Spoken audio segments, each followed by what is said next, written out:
Crianças, agora iremos para a nossa segunda parte da aula de português para falarmos da ortografia.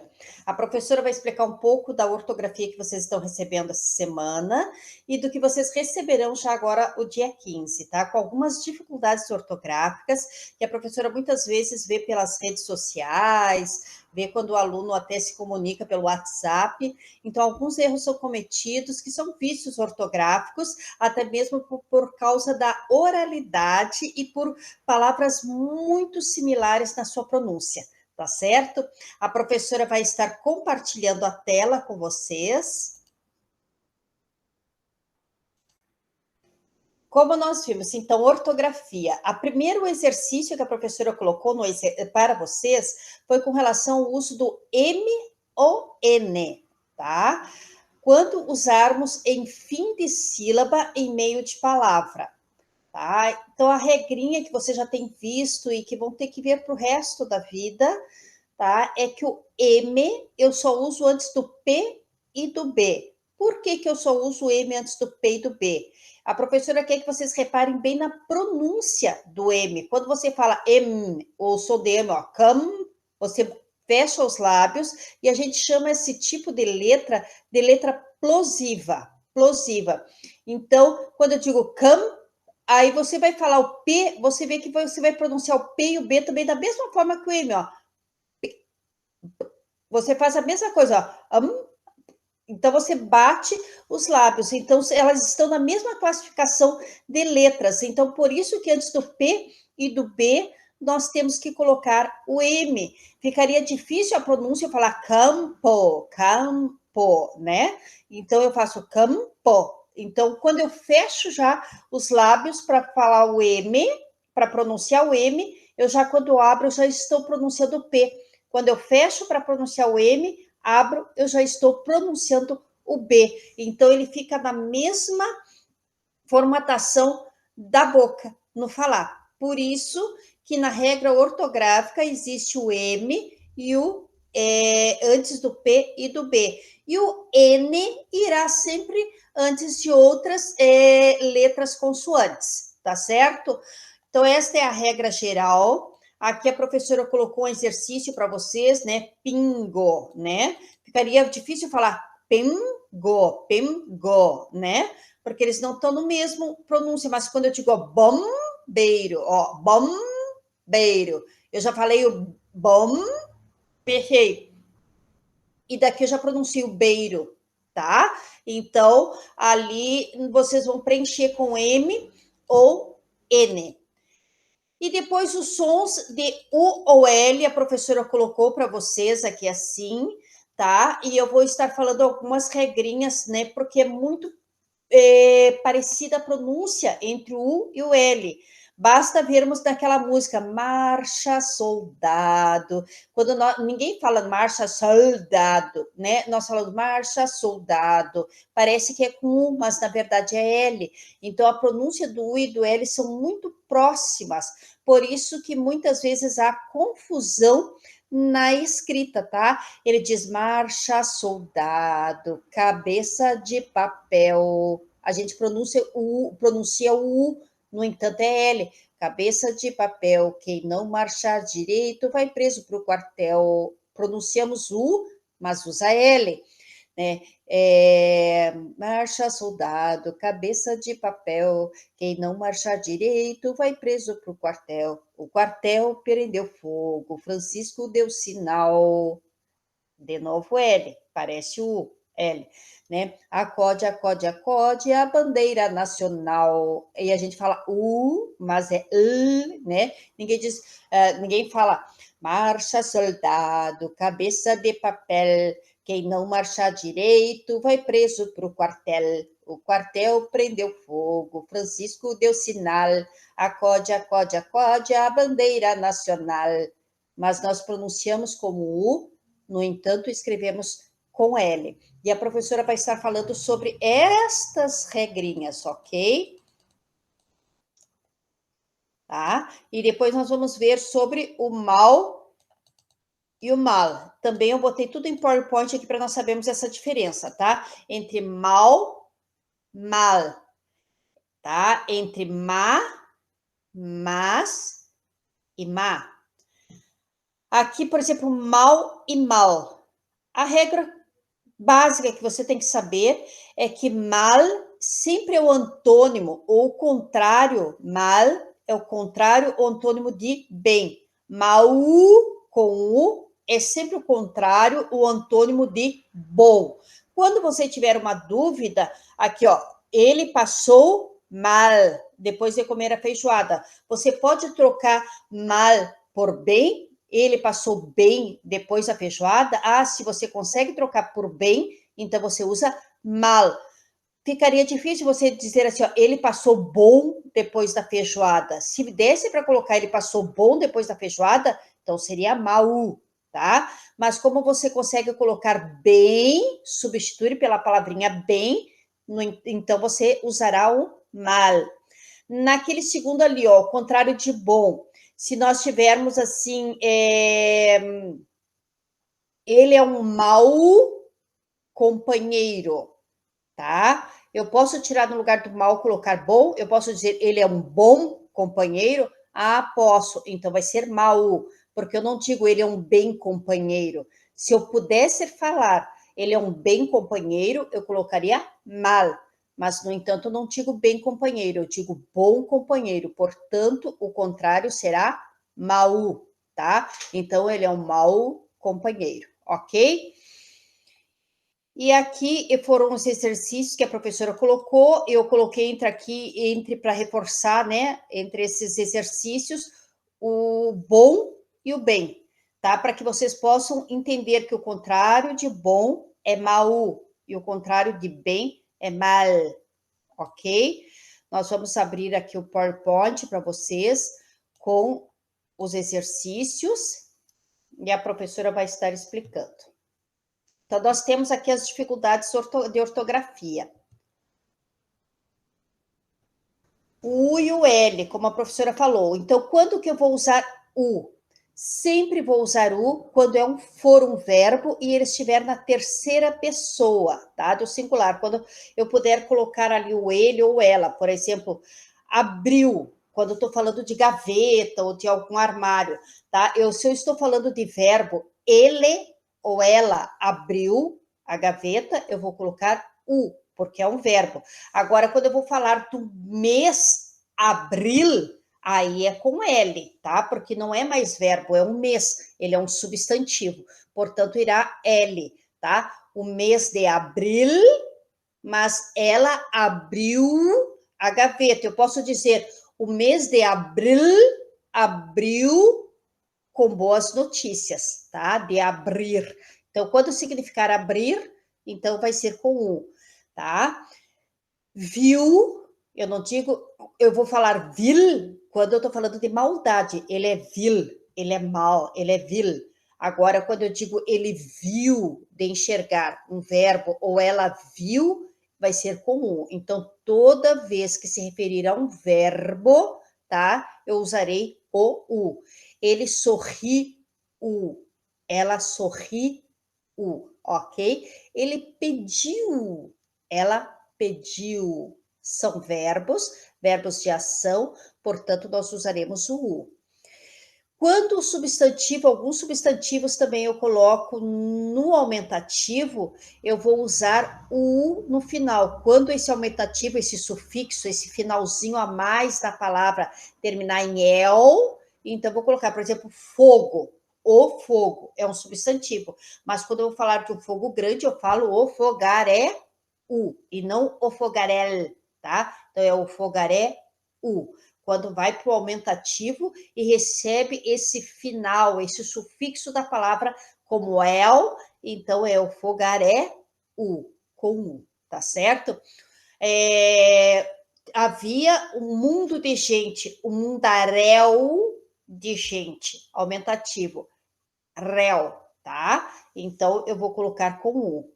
Quando eu uso L, geralmente eu uso L, tá? Em substantivos, tá? Em adjetivos. Anel, papel, né? Quando eu vou saber que é um substantivo? Substantivo é o nome de todas as coisas. Cadeira, casaco, blusa, parede, vaso, flores, quadro, mesa, computador, tudo isso são nome de coisas, então tudo substantivo. Adjetivo, adjetivo é aquela característica que eu trago para o substantivo. O substantivo, sempre eu vou poder colocar na frente do substantivo, para testar se é um substantivo, o, a, que é o artigo. Ou então, os, as. Ou então, uns. Ou uma, ou umas. Se o artigo é definido ou é indefinido. Eu posso colocar na frente, portanto, vai ser o substantivo. Então, o substantivo é o nome de todas as coisas. E o adjetivo é essa qualidade, essa característica que eu dou para o substantivo, o adjetivo. No entanto, existem algumas exceções. Por exemplo, eu digo o chapéu, eu não digo chapéu, apesar de ser um substantivo, tá? Então, o U e o L vai ser por esta prática que vocês vão estar na escrita, que vocês vão adquirir como vão usar o U e o L em final de palavras. Mas estas regrinhas, elas pelo menos norteiam vocês, tá certo? Por exemplo, ali nós temos Natal, farol, castiçal, né, que é aquela suporte para velas, o avental. Aí, para alguns adjetivos, espanhol, tá? Um adjetivo pátrio. O espanhol é um adjetivo pátrio, a característica que foi dada para aquele que nasceu na Espanha, tá? Um cara muito legal e não legal, tá? É muito legal. Uma pessoa fiel, ok? Mas há exceções em alguns adjetivos pátrios. Pátrios é como a gente chama alguém que nasceu num lugar, né? Quem nasceu em Portugal, português ou portuguesa. Quem nasceu no Brasil, brasileiro ou brasileira, tá? Então, isso é adjetivo pátrio. Algumas exceções, por exemplo, quem nasceu na Europa, eu não digo europeu, mas eu digo europeu, com U no final. Filisteu, tá? Hebreu, tá? São palavras que a gente encontra nas escrituras sagradas, que são alguns povos. Agora nós temos aqui, vocês não receberam neste instante o exercício com ouve com H e ouve sem H, mas vai ser o que vocês vão estar levando agora, dia 15, alguns exercícios a respeito disso, tá? E não só dia 15, vão receber mais tarde, depois, alguma coisa a professora já colocou para o dia 15, e tem esse, mas vocês vão receber mais. Por exemplo, ouve com H, ouve sem H. Quando eu uso H, eu estou me referindo a existir. Houve um tempo, existiu um tempo, houve momentos, né? Então, eu estou falando de existiu momentos. Então, não houve professor igual a ele. Então, eu uso H. Então, não existiu professor igual a ele. Toda vez que eu estou me referindo ao verbo existir, eu tenho que usar o H. Agora, quando eu estou me referindo ao verbo de ouve, de ouvir, de escutar, eu não posso colocar H, tá? Senão, ó, se eu tirasse o H lá da frente, daquele primeiro ali do ouve, não ouve professor igual a ele, se eu tirasse o H ia ficar não escutou professor igual a ele, não tem nada a ver, tá? Então, houve de existir, não houve professor igual a ele, ou seja, não existiu professor igual a ele. Aqui embaixo eu coloquei, não houve, ou seja, não escuta a sirene tocar. Então, esse houve é sem o H. Polpa e polpa. Até lembrei de uma palavrinha agora que a professora não colocou aqui, mas eu vou falar, tá? Polpa vem de poupança, de poupar, de economizar. Poupa, tá? Com U. Então, ele poupa cada centavo, ele economiza cada centavo. Agora, polpa é de reduzir, de tirar a polpa, de fazer a da fruta, né? Deixar só aquela partezinha do sumo da fruta para poder fazer um suco. Então, usou a polpa de morango. A professora está pronunciando bem forte o L e o U para que vocês consigam assimilar essa pronúncia e poder passar para a transcrição, tá? Então, ele usou polpa de morangos. Eu fui no mercado e comprei polpa de maracujá para fazer suco. Então, polpa, tá? Ele poupa dinheiro para o final do ano fazer viagens. Então, é de poupança. Então, é com o poupa. E polpa, quando se refere à parte da fruta, ao sumo da fruta, a redução disso. Agora, até continuando ali sobre que a professora disse que lembrou de uma palavrinha, que é calção e calção. A professora vê muito aqui, porque tem muitos classificados anunciando aluguéis de casas. Aí eles colocam lá no aluguel assim, precisa calção. Não, tá errado. Calção é o shorts, a bermuda. Isso é um calção. Calção né, que é a bermuda de homem. É um calção, calção de banho, com L. Agora, calção, C-A-U, cedilha, til-A-O, calção, está falando de uma entrada em dinheiro, de uma garantia. Calção é uma garantia em dinheiro. E calção é uma bermuda, tá bom? Agora, entorno, são duas palavrinhas. Entorno significa ao redor. Agora, entorno, tudo junto, uma palavrinha só, E-N-T-O-R-N-O, está dizendo aos arredores. Então, quando eu digo entorno, eu estou falando que alguém estava ao redor. Então, caminhava em torno do brinquedo, ou seja, ao redor do brinquedo. O cachorrinho brincava em torno do menino. O cachorrinho brincava ao redor do menino. Agora, se eu digo entorno com N, tá? Eu estou falando aos arredores. No entorno da escola, há um matagal. No entorno da escola, a uma universidade. Então, estou dizendo que aos arredores, tá? Próximo da escola a uma universidade, próximo da escola ao matagal. Ali o exemplo eu coloquei no entorno da rodovia havia muitos animais, ou seja, aos arredores da rodovia, próximo da rodovia. Enquanto, tudo junto, enquanto. Agora, separado, duas palavrinhas, enquanto. Estão vendo como é muito fácil na hora que a gente fala, porque ninguém fala pausadamente. Nós falamos muito rápido, o português é falado muito rápido, então as palavras se emendam. Então dá a impressão que é a mesma palavra.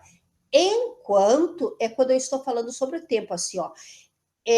Ela cozinhava enquanto a irmã limpava a casa. Então, está falando durante o tempo que ela cozinhava, a irmã limpava a casa. Enquanto, quer dizer, quando está ocorrendo uma ação e outra ao mesmo tempo. Então, enquanto aguardava na sala, dormiu.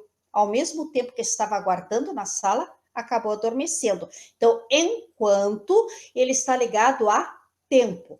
Agora, quando eu falo enquanto, duas palavrinhas, tá? Está se referindo à medida, à quantidade.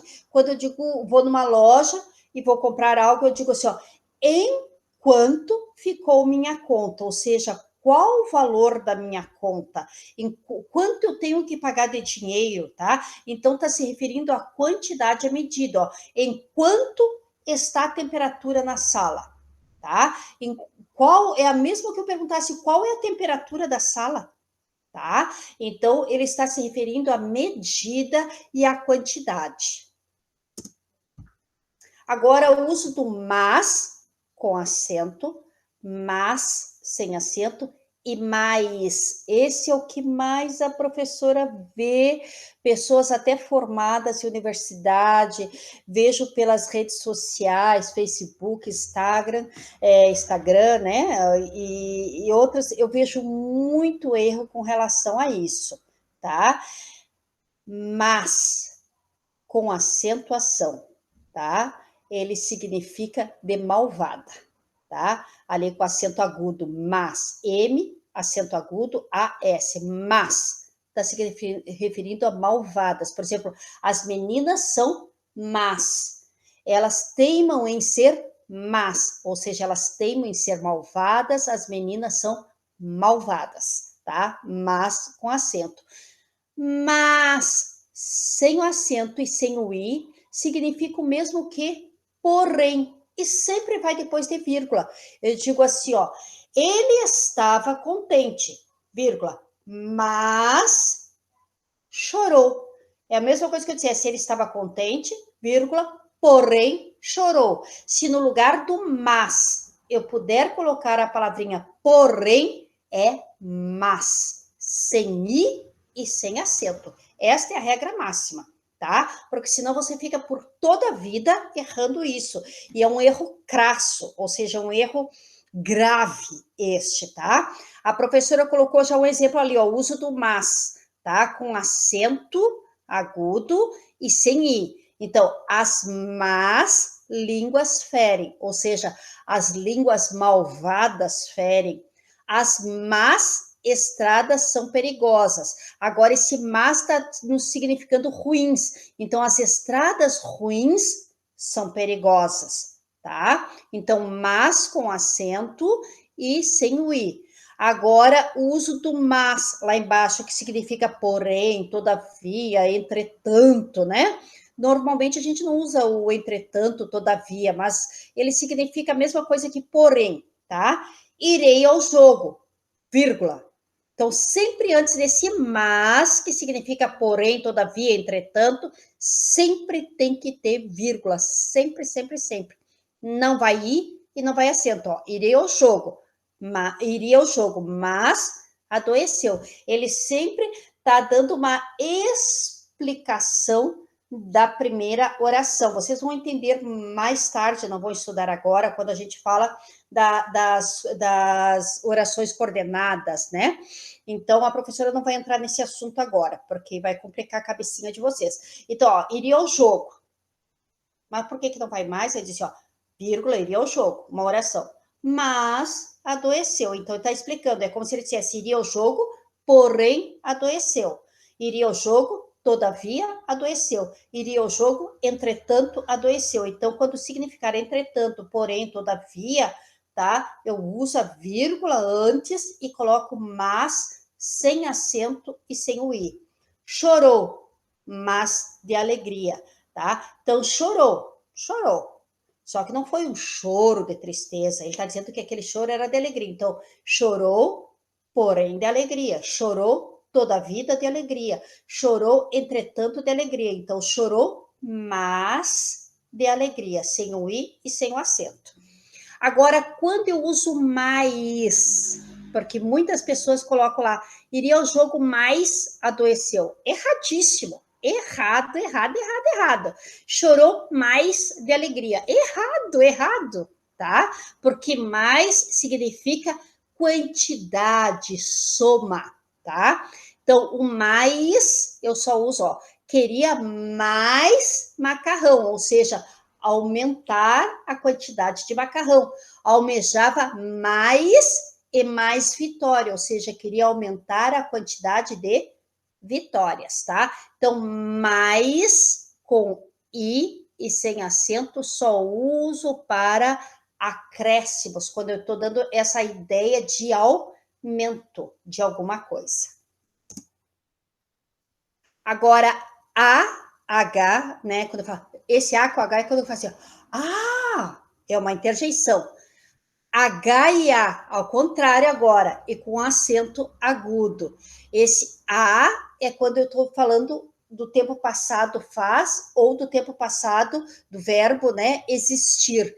E A, sem H nem na frente, nem atrás, é quando eu vou falar de um tempo futuro, tá? Ou quando eu coloco na frente de um substantivo, que eu digo a mesa, a blusa, a folha, a rua, tá?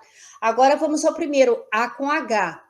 A e H é uma interjeição. Então, eu vou dizer, tá? E eu vou colocar o quê? O ponto de exclamação. AH, ponto de exclamação. Aqui eu tenho exemplo assim, ó. Deixa de folia. É uma exclamação, é uma interjeição este A, tá? Ah, não chores mais. Ah, deixa isso para lá. Então é AH e exclamação. Agora, HA e o acento agudo. Então, quando eu me refiro a algo do passado, né? Há muito tempo que não vem à minha casa. Então, é o mesmo que eu digo assim, ó, faz muito tempo que não vem à minha casa. Então, HA significa faz, mas significa também existir. Quando eu digo assim, ó, há sobre a mesa o mouse. Existe sobre a mesa o mouse. Então, HA com o acento agudo significa existir e faz, então eu vou botar HA, tá? Agora, só o A sozinho, como eu falei, pode ser um substantivo ou até um tempo futuro. E eu vou explicar no próximo aqui, porque é o mais complicadinho esse aqui. Tem gente que às vezes vive a vida toda e não sabia essa diferença.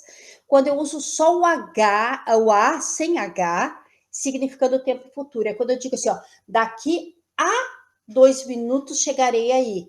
Então, é tempo futuro. Então, eu digo daqui a 2 minutos, tá? É algo que vai acontecer, então eu vou botar o A sem o H.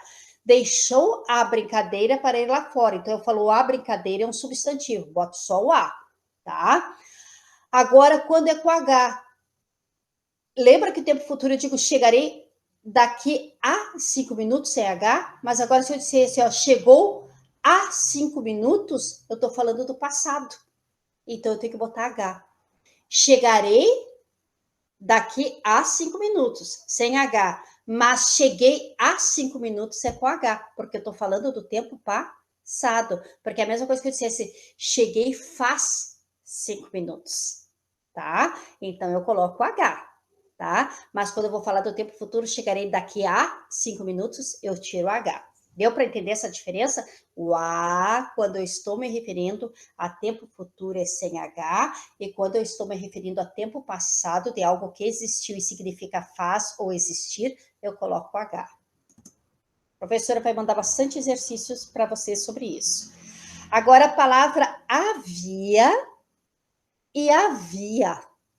Só que esta havia primeira são duas palavrinhas, havia, e outro havia junto com H.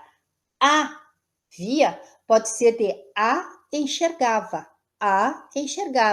Ele via todas as manhãs. Ele enxergava todas as manhãs, tá? De ver, de enxergar. Ou pode ser também significando rua, tá? A via pública passava pelo Rodoanel. A rua pública, tá? Porque via pode ser rua também. E via pode ser de enxergar também. Então, são duas palavrinhas, e via, tá? A rua, enxergava, via. Agora, havia tudo junto com H é de existir. Havia sobre a mesa muitos livros. Havia um homem muito forte no início dos séculos, tá certo? Então, do verbo existir, havia um calor no ar, ou havia um clima ruim no ar. Havia de existir. É tudo junto, havia H-A-V-I-A com H. Em cima e embaixo. Aí tem aquela confusão, professora, escreva junto, escreva separado. Então, quando nós estamos referindo em cima de algo, são duas palavrinhas. Em, uma preposição, cima, que significa sobre. Sobre. Em cima significa sobre. S-O-B-R-E, tá? Sobre. Em cima, sobre. Ele deixou o capacete em cima da moto. Ele deixou o capacete sobre a moto. E embaixo não são duas palavrinhas, é uma palavra só, você escreve junto. Embaixo, embaixo, tá? Ela deixou os sapatos embaixo da cama. E esse embaixo significa sob, sob, S-O-B. Então, vocês vejam que aqui a professora colocou em vermelho, ó, sobre e sob. Sobre quer dizer em cima. Sobre, em cima. Embaixo, sob, tá? S-O-B, quer dizer embaixo. E é tudo junto. Aonde e onde. Esse é um vício bastante grande. Até a professora, às vezes, fala muito aonde, ao invés de dizer onde. Onde significa lugar. Onde você se escondeu, onde estão as chaves, onde devo ir, onde ela mora, onde você mora. Agora, quando eu digo aonde, eu preciso usar um verbo de movimento junto. Vou dizer, aonde você vai, aonde pensas que irá, tá? Então, o verbo sempre vai de movimento junto. Aonde significa movimento e onde significa lugar. Agora, alto e alto. Alto é uma representação teatral. Eu vejo algumas pessoas errando, dizendo assim, nós vamos apresentar o alto de Natal. Não é o alto de Natal, mas o alto de Natal, que é um alto natalino, que é uma representação teatral, tá? E também uma abreviação da palavra o automóvel, né? O alto, pega o alto lá, o automóvel. Isso é um linguajar mais de gaúcho. O gaúcho chama o automóvel, né, de alto, tá? E aí aqui a professora colocou, eu acabei tirando, né? Representação teatral, forma abreviada para automóvel, significa o mesmo também quando está falando de si mesmo, né? Ele se autopromoveu, tá? É auto, quando está falando de si mesmo. Com o novo acordo, escrito separadamente com if, caso a outra palavra, tá? Inicie com O ou com H. Então, por exemplo, auto, escola antes era separado, hoje é tudo junto. Por quê? Porque a segunda palavra, que é escola, começa com E, não começa nem com O e nem com H. Então, hoje é tudo junto, tá? Autorretrato é uma foto de si mesmo, né? Uma imagem de si mesmo, né? Que alguém faz, né? O autorretrato. Então, hoje é tudo junto, tá certo? E aí dobra o R ali também. Então, quando a segunda palavrinha for, né, porque é uma palavra composta, aí for com O ou com H, aí a gente coloca o hífen, que é aquele tracinho. Senão, a gente agora bota tudo junto, alto. E alto significa alguém que tem uma estatura elevada, tá? Então, grande, né? Eu sou o aluno mais alto da turma. Meu avô está com colesterol alto, né? Os atletas sempre querem sempre um lugar alto do pódio, ou seja, mais elevado, tá? Então, alto significa si mesmo, próprio, abreviação de automóvel, ou então uma peça teatral, o alto de Natal, alto, tá? Que é uma representação teatral, ok, crianças? Então, é isso que a professora ia apresentar para vocês agora nesta aula, tá? Com relação à ortografia. Tá? A professora dividiu esta aula, que era para ser toda uma aula só, mas ficou muito longa ali, assim, então a professora fez a primeira parte, que eu falei sobre o texto para vocês, e a segunda parte sobre ortografia.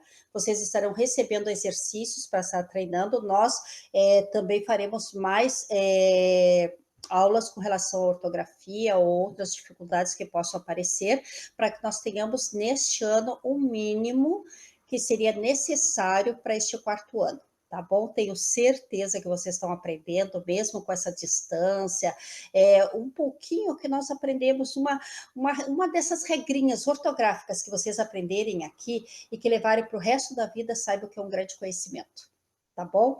Então, todos os dias nós estamos aptos a aprender, todos os dias a nossa mente, ela é tremenda, a professora já está assim, com a idade bem avançadinha, mas a professora está sempre buscando conhecimento, está sempre procurando aprender mais, o que eu não sei até com os alunos. Eu já tive um momento, uma vez que eu não sabia lidar com uma caixinha de som, e veio um aluno, professor, eu sei lidar, eu sei como fazer, e lidar com Bluetooth na caixa de som, aí veio, me ensinou, então eu gosto muito de aprender. Então, nós somos seres aprendentes. O nosso cérebro, ele é capaz de absorver muito conhecimento, portanto, não desperdicem, tá? Usem todos os dias, pelo menos um pouquinho para aprender. Pensem que vocês estão investindo em vocês, no futuro profissional de vocês, mas também no presente de vocês agora, no conhecimento de vocês, tá bom? Um abração